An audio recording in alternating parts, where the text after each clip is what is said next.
안녕하세요, 채권맨입니다. 오늘 영상은 못 받는 대금, 즉 떼인 돈, 민사적으로 떼였던 상거래상 대금으로 떼였든 간에 어찌됐든 간에 빌려줬던 못 받은 돈, 이 돈을 회수하기 위해서 이제 형사적으로 고소를 해서 어떻게 회수를 할 수 있나에 대해서 좀 살펴보는 시간을 좀 가져보도록 하겠습니다. 우리가 이제 통상적으로 민사나 상사나 채권이 이제 종류가 두 가지 정도가 있는데, 통상적인 이제 채권 추심해야 하는 방법은 이제 독촉하는 방법이 있을 것이고, 이제 법적으로 해결을 보는 방법이 있고, 또 이제 민사 재판을 통해서 하는 법적인 방법이 하나가 있고, 또 하나 법적으로 해결하는 게 이제 형사 고소를 통해서 해결하는 방법이 하나가 있습니다.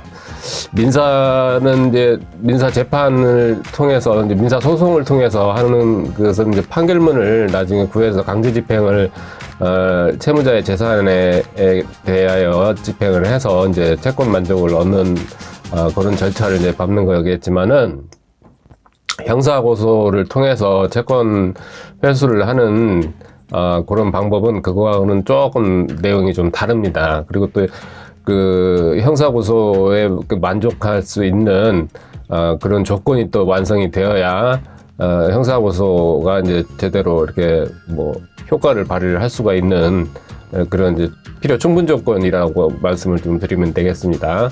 그런 내용이 충족이 되어야 형사 고소가 이루어질 수가 있다라는 점을 먼저 말씀을 드리고, 거기에 대해서 좀 설명을 좀 드리도록 하겠습니다.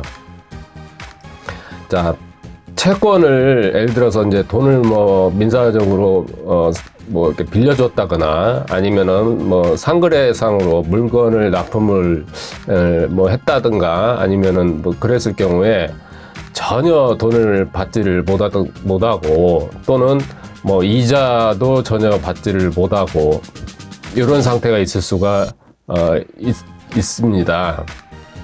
그럴 경우에 만약에 이제 형사적으로 형사 고소를 하게 되면은 형사 고소를 해서 이제 사기죄 구성을 하나 볼 수가 있거든요. 사기죄를 구성을 하는 구성 요건 중에 가장 중요한 시점이 돈을 빌리는 시점에 채무자가 변제 의사와 또 그다음에 변제 자력이 있냐 없냐, 요거를 따져보는 겁니다. 돈을 빌리는 시점에, 그리고 또 예를 들어서 물건을 납품을 했는데 전혀 물품 대금을 갚지를 않고, 대금을 주지를 않고 물건만 떼어먹고 도주를 했다든가, 연락을 그냥 일방적으로 끊었다든가 이랬을 때, 그럴 때는 형사적으로 고소를 한번 해볼 수 있는 그런 여건이 됩니다. 그래서 사기죄로 이제 통상적으로 처벌을 할 목적으로 하는 건데, 채권자 입장에서는 실질적으로 이 사람을 사기로 형사 구속을 시켜서 징역을 살게 해야 되겠다, 이런 목적보다는 심리적인 압박감을 가해서 이 사람을 채무를 변제를 하도록 유도하는 효과로서 어떤 형사 고소를 하는 경우가 거의 80-90% 이상이 된다고 봅니다. 자, 그래서 무조건 형사 고소만 한다 그래서 이게 이제 사기죄가 성립이 되는 건 아니기 때문에, 형사 고소도 조건을 정확하게 따져서 내가 이 형사 고소를 해도 되는 요건에 해당이 되나 안 되나, 그거를 좀 살펴보고 나서 형사 고소를 하셔야지, 무조건 형사 고소만 한다 그래서 내가 돈을 못 받았으니까 사기죄가 성립이 될 거라 라는 생각은 맞지 않는다 라고 생각이 듭니다. 그래서 서두에도 말씀을 드렸다시피 형사 고소에 해서 만약에 사기죄가 성립이 되려고 그 요건은 무엇이냐면은 채무자가 예를 들어서 민사적으로 뭐 돈을 빌린다라고 가정을 했을 때에 그 돈을 빌리는 시점에 변제의 의사도 없고, 그 다음에 나중에 자기의 재산이 없어서 변제 자력도 없고, 그리고 일단은 돈을 빌리고 보자 라는 이러한 행태를 취했다고 만약에 판단이 된다 그러면은, 그럴 경우에는 이제 형사적으로 고소를 했을 경우에 사기죄의 성립이 될 가능성이 상당히 높습니다.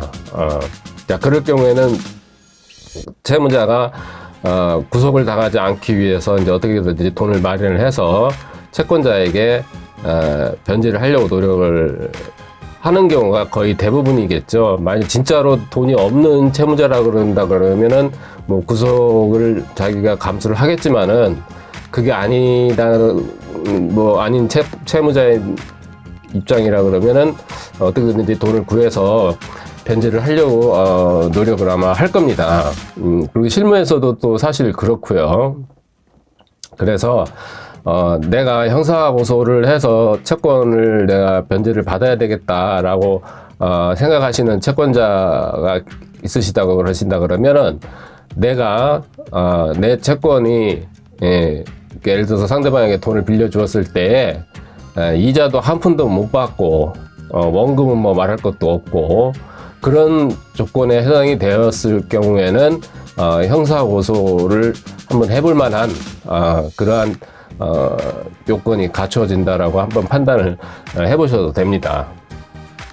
자, 그렇게 해서 만약에 이제 채무자하고 경찰서에다가 형사고소를 했는데 연락이 안 된다 그러면은, 그 결국에는 이제 기소 중지가 떨어지게 되는 거거든요. 기소 중지가 이제 떨어지게 되면은 전국에 수배가 돼요.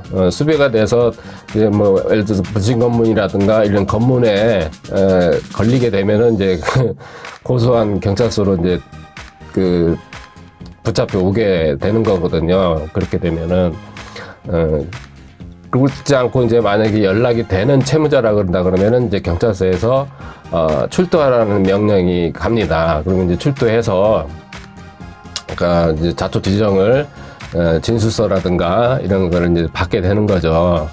경찰서에서 형사들이 이제 질문을 하면은 왜 이제 이렇게 됐다라는 거를 자기가 나름대로 이제 설명을 할 거 아닙니까? 그런데 이제 만약 이자를 뭐 좀 얼마를 좀 주고 또 물품 대금을 뭐 상거래상 그 물건을 납품을 했는데 물품 대금을 좀 준 이런 상황이라 그런다 그러면은 형사 고소가 되지가 않아요. 그랬을 때는 고소가 되지가 않고 결국엔 사기죄로 성립이 되지가 않기 때문에, 내가 지금 당장 어려워서 지금 변제를 못 하고 있다, 그래서 내가 형편이 좀 나아지면 그때 가서 빚을 변제를 하겠다 라고 만약에 얘기를 한다 그러면 그걸로 끝이에요. 그걸로 형사고소는 그냥 바로 끝나는 겁니다. 그냥 무마가 돼버리는 거예요. 채무자가 그런 식으로 만약에 얘기를 한다 그러면. 그래서 여기에서 제일 중요한 거는 내가 돈을 한 푼도 못 받았어야 되는 겁니다. 이자도 원금도 전혀 못 받는 상태가 지속이 되어 왔어야, 그래야 형사고소를 했을 때 효과를 발휘할 수 있다. 이게 가장 키포인트가 되겠습니다. 자, 그래서 오늘은 채권 변제를 받기 위해서 형사고소를 활용하는 방법에 대해서 간략하게 살펴보는 시간을 좀 가졌습니다. 유익한 시간이 되셨는지 모르겠습니다. 좋은 시간이 되셨다 그러면 구독 버튼과 좋아요 버튼을 좀 부탁드리겠습니다. 감사합니다. 채권맨이었습니다.